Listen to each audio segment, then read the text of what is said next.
Good day, everyone. Welcome to another segment on the bench. Today I'm going to bring you a real standard pattern that's been around a long time. This is Dave's Hopper, created by Dave Whitlock many years ago. It's the pattern you'll probably see in just about every fly shop in the country to imitate hoppers. It's been around a long time. It's been very effective. I'll show you how to tie this fly and the materials we need to tie it. So let's start with a dry fly hook. I'm going to go with a 1280. This is an extra long. This is size 6. It's a fairly large hopper here. They do get large, you know. You can tie them down different sizes. Probably take 2 or 3 sizes with you at least. The thread, I'll just be using some 6/0 tan thread to tie with. The tailing material, I'll be using some red elk hair. It calls for deer hair. I use elk. The underwing, yellow elk hair. Pattern calls for deer again. The head I use just some natural deer hair. The wing I use some mottled turkey quill. The body will be using some of this poly yarn, and then it'll have a rib of small brown saddle. The legs will be what Dave used was knotted hopper legs. These are actually made with the feathers, the hackle here, and it's all been trimmed and tied. These you can buy commercially, and you can also buy knotted pheasant tail legs here, make your job a lot easier. And if you want to tie your own, that's entirely up to you. You can do that as well. Let's get a hook in the vise, and we'll tie up one of these Dave's hoppers.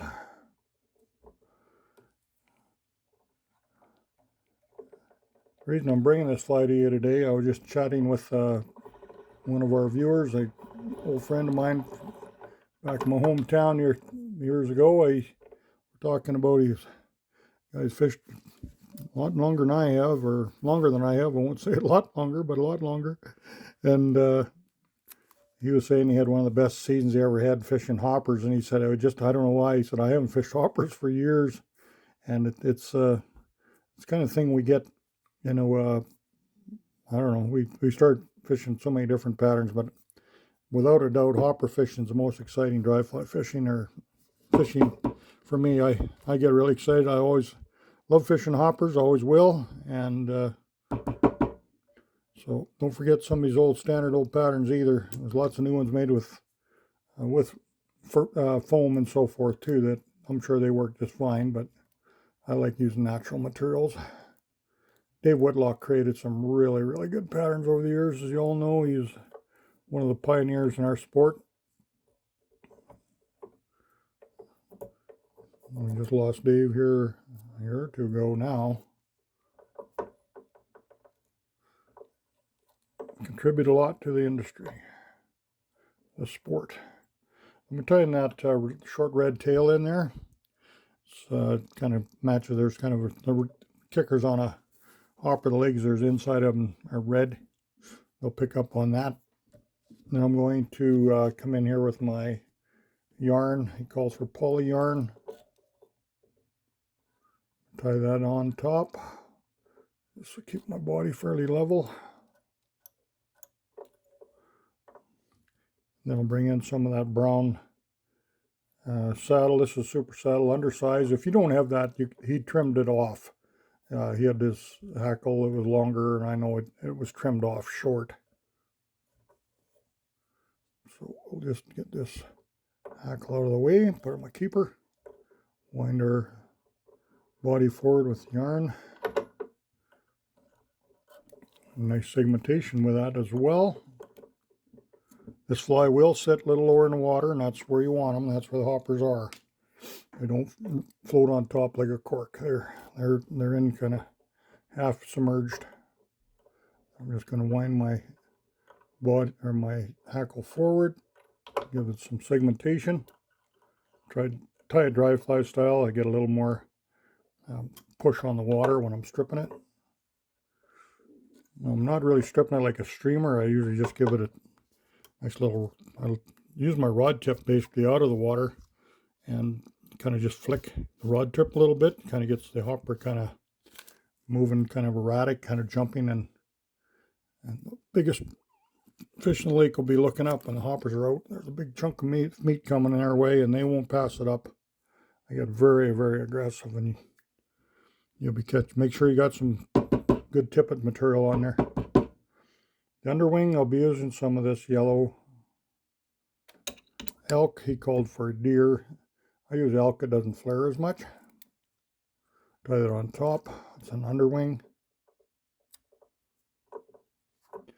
And we'll come in with the turkey quill. This I spray all my quills with Artist Fixative. You'll find that at any of your hobby shops. I just fold that, and that'll just stop your feathers from busting all apart and spraying out on you. This keeps everything kind of held together. It doesn't give it any different coloration or anything like that.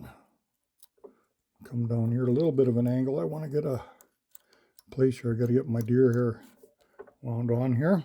So that's our body. And I'm going to use these trim knotted legs here that on each side. Make sure they're wrapped in good and tight. You don't want to be losing these flies. Take a little bit of time, a little bit of materials, get them ready, and there you are. Something you definitely want to keep as long as you can. So you can use, and then I'll just trim these off about the same length. They're going to be in the water just a little bit. It's good to see them. Just poke in there a little bit. Very, very nice imitation. That's that. And then we just basically come in with our deer hair. This is just regular deer hair. I get myself a nice pinch of that.